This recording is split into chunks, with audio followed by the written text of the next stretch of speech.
Kate Forsyth is an award-winning author, poet and storyteller who connects art, folklore and history and myth into spellbinding tales. Kate has been called one of the finest writers of this generation. Thank you so much for joining me. Thank you for having me, Emily. My first question is, what drew you to writing?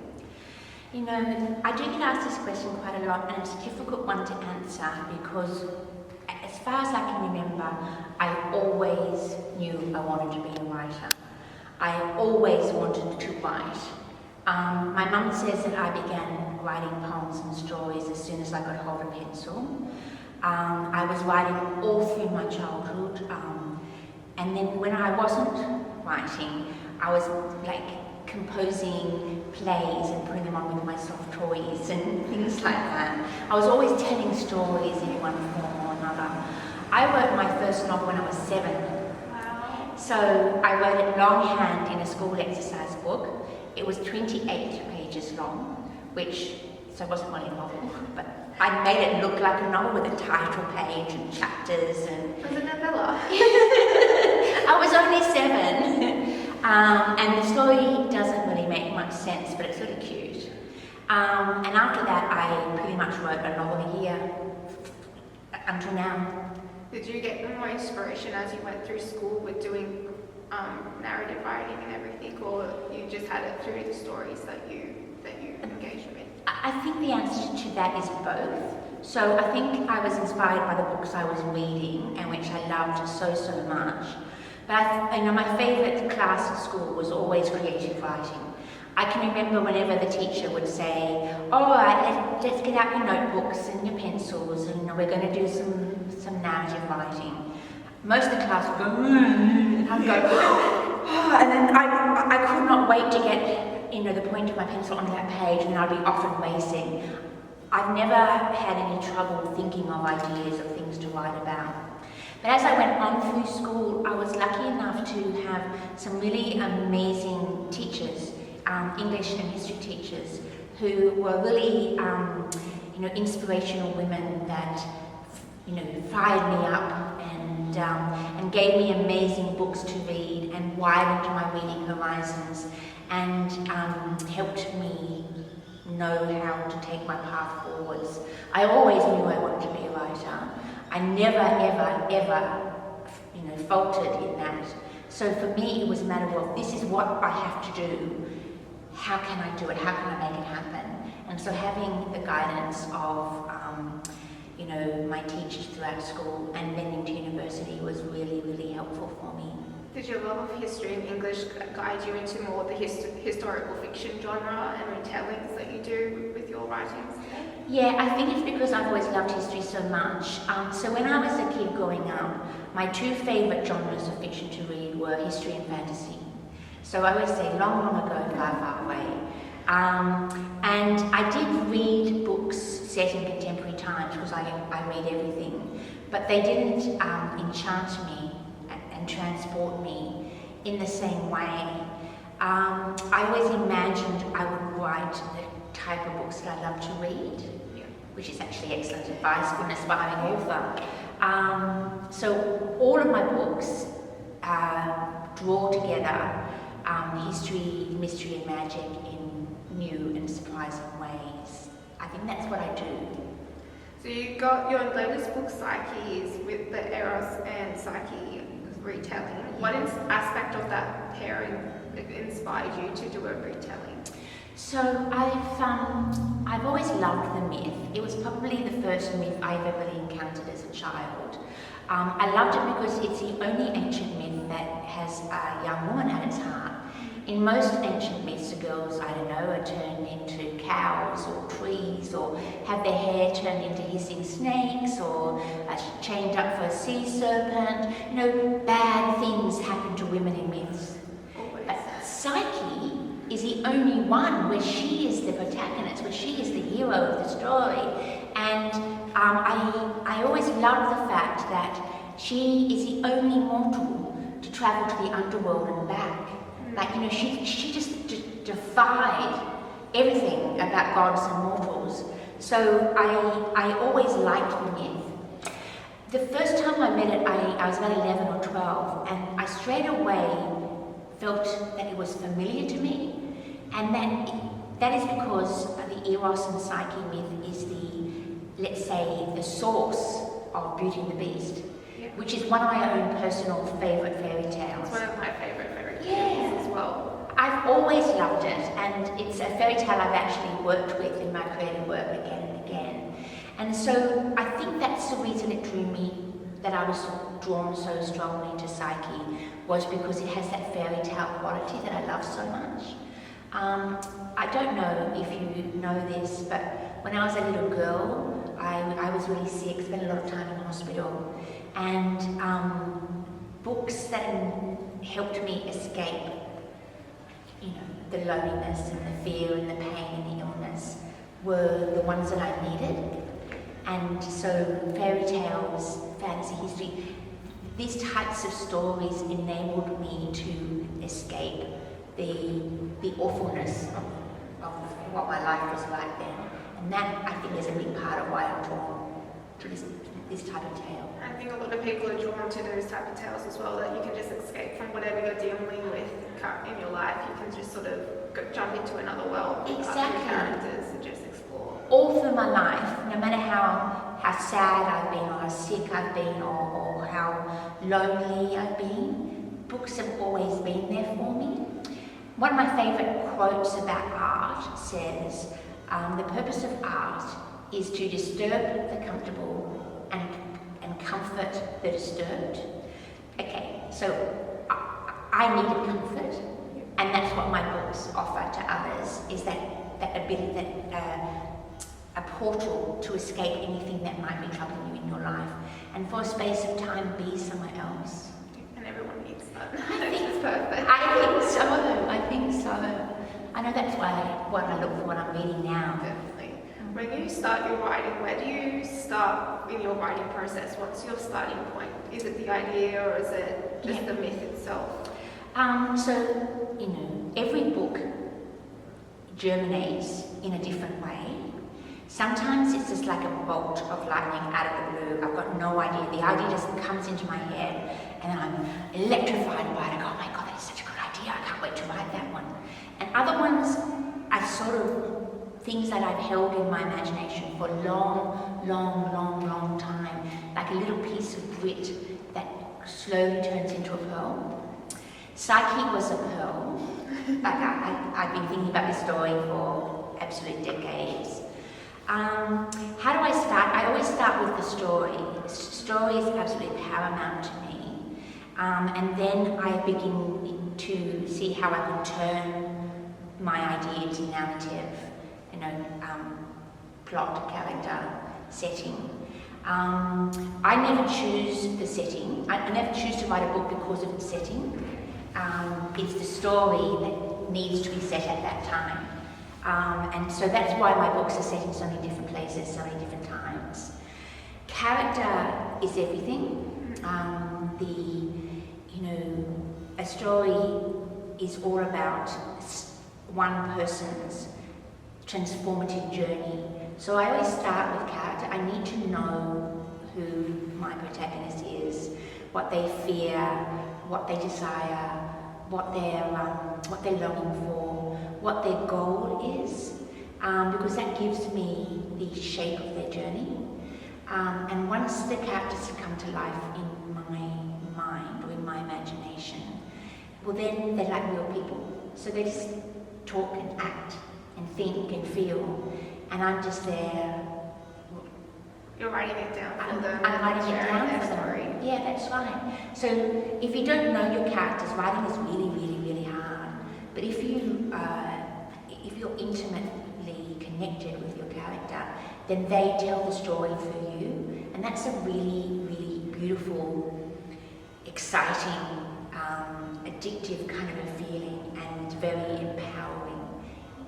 It makes you feel that you're not actually telling the story, that the story is telling itself through you, and you just have to be a willing receptor For it to come out. Yeah. Do you plot your book, or you just let it come through?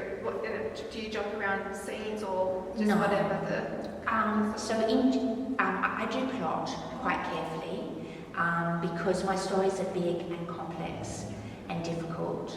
I have a picture book that came out this month, and I plotted that, even though it's only got 200 words in it, because a plot is simply your story arc. Yeah. It's the architecture of the story.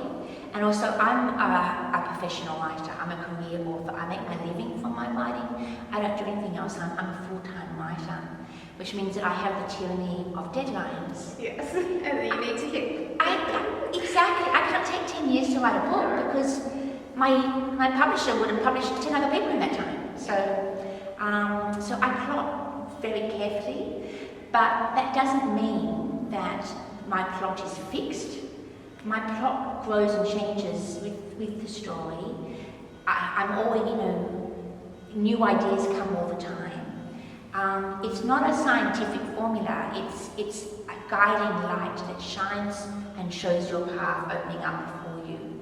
And so with that, because I have that light, it means that when I'm writing, I can be writing quite swiftly and freely and joyously because I can see where I'm going. You're not taken by surprise, and you actually know there's an end point. You sort of know where the story is going to lead to. I always know my end point before I start writing. I believe that the end is in the beginning and the beginning is in the end. I don't necessarily know everything in the book. In fact, there's huge things that are dark and mysterious to me. But because I can see my end point, it's just a matter of working out how I'm going to get there in the best, most beautiful way. That's perfect. But I think you sort of need to have a guide there, so you're not sort of like finding yourself getting lost or too much off track. Sometimes it is fantastic to have that in a book as well, but it might take a long time if you keep going off on little tangents and everything. I think that,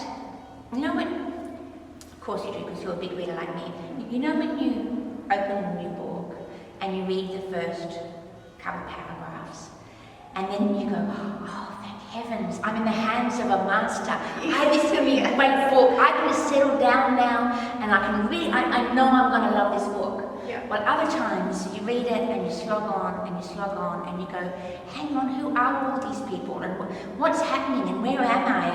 And then you want to honour the book and the writer. Yeah. So you keep slogging on. And then someone might say to you, oh, it gets better about the midpoint. You go, right, I should be better now. It should be better now. I want it to be good from the very first line. Well, that I think is the difference from being a writer who pays attention to the mechanics of the story and knows how a story works and works really, really, really hard to make the reading seem effortless. Like, I like to forget that I'm reading. Yeah, I love just to be able, it's my calm time, it's my thing to escape. I don't want to be going, what's going on? Or what just happened? I don't understand. No. I need it to make sense and follow. I say to my writing students, I say, you don't actually want your reader to have to think. Like you don't want, you want them to be so deeply engrossed, so deeply immersed in the book that it's as if they're there seeing it, experiencing it, and it's alive in their imagination. The moment that the reader goes, hang on, who is that again? The spell of enchantment has been broken. Yeah, and it's very hard to get back into the story. Exactly, it's so hard to get back into the story, and if you're constantly being broken out of it, well then it's too late. So I try and do the opposite. I try and make everything that I do be about enchanting the reader, about seducing them, about making them forget that they're reading, making the reading experience so pleasurable, so effortless, that they're irresistibly drawn forward. You can definitely tell that in your writing as well. I love Thank that. you, because that's what I want to do, but you never know if you actually do it or not. Exactly. You've got to keep trying, don't you? Yeah, you do. So, yeah. What advice would you give to a writer working on their first book?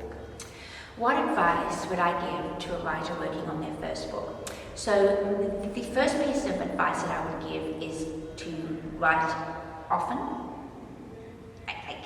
at least a couple of times a week, if not every day. The reason for this is because I feel like the story is like a little living thing. But let's imagine it's a flame, and if you can keep feeding it kindling material to burn on, then that flame is everlasting. But if you go away and leave it, and then you come back 6 months later, it's dead, it's gone, there's no flame left, there's no smoke left. And so you have to do all the work of lighting that flame of inspiration again. Stories are best if you are constantly feeding it your attention. So you think about it as you go about your business of the day, you think about it as you fall asleep at night, you think about it as you wake up in the morning. You're always sneaking off because you could just get 3 more sentences down. You know, I've been a full-time writer since I was in my 20s. In that time, I've had 3 children. Countless other demands on my time. But because every day I get a little bit of writing done, it grows and grows and grows, and I never lose my connection with the story. So that's my first piece of advice. Writers write. So try your very best to do a little bit of writing all the time, and build it into your life as a natural routine. My second piece of advice is less practical but possibly more important, and that is to be as brave as you can. Writing is terrifying, it's difficult, it's hard, it's beautiful, it's addictive, it's compulsive. But when we tie so much of our sense of self to what we do, if you're wanting to be a writer, it means that you have to be brave enough that you're willing to face disappointment, rejection, criticism, failure, all these horrible things that haunt us and make it so difficult for us to have the courage to be truly ourselves. So I would say, just be brave. Be brave in your life, be brave in your writing, be brave in the way you bring your story to the world. Be open to the fact that not everyone's going to love it. You will find the people that it wants to, but not everyone's going to love it. Exactly. And you need the criticism to improve your story as well, yeah. And exactly. It's going to be hard exactly. to get that criticism. Yeah, that's right. Criticism is the best way to learn and grow. But not all criticism is of use to you. So you take on board what is going to help you and discard the rest. And the other thing is, I always say, write for your kindred spirits. So, like when I was a little girl, and because I was in hospital a lot, I was quite lonely, and I thought there was no one in the world like me. I was so alone. And then as I grew up, I discovered that was not true at all. That there were thousands of people who loved books and loved reading and loved, doing the things that I love to do. They're my kindred spirits. They're the ones that are going to love what I do. Why try and please someone who's not going to like what I do anyway? So I just save your time. Yeah. Effort as well. Yeah. But then I understand. I don't take it personally. I guess what I'm trying to say. How do you stay connected with your readers?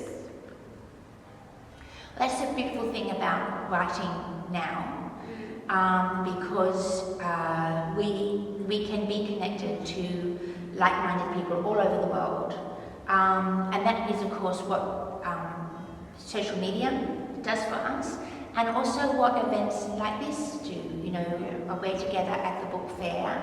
This is a place that draws together people who love books. Yeah. And there's starting to be a lot of people who actually come and enjoy it, which is always fantastic to see as well. And there are all sorts of amazing online book clubs where you can read the type of book that you love to read.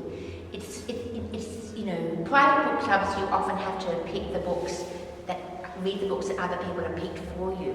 But an online book club, if you love historical fantasy, or if you love Regency romance, or if you love a really dark, sinister, creepy crime novel, there'll be someone out there that is running a book club for you. You're going to find someone. Yeah. And you can sort of see that with Instagram as well. A lot of people are like, who wants to buddy read? I'm reading this at the moment. I would love a reading partner to go through the best aspect of it.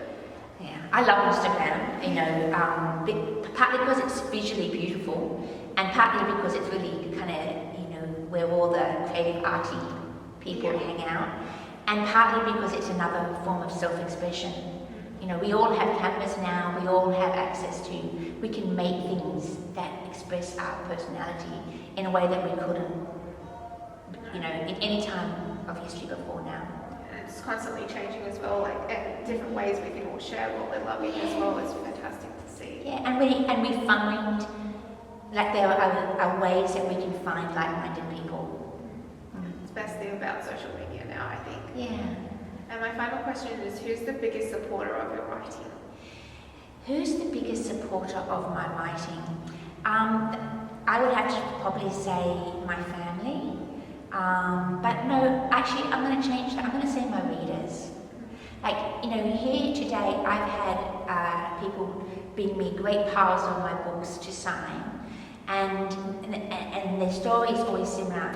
Okay, I have to tell you, I read you when I was just this age, and you've been my favourite writer ever since, and I've read every single book you've ever written, and I just want to thank you so much because you have brought so much joy or beauty or meaning into my life. You've told stories that make me feel like you understand me.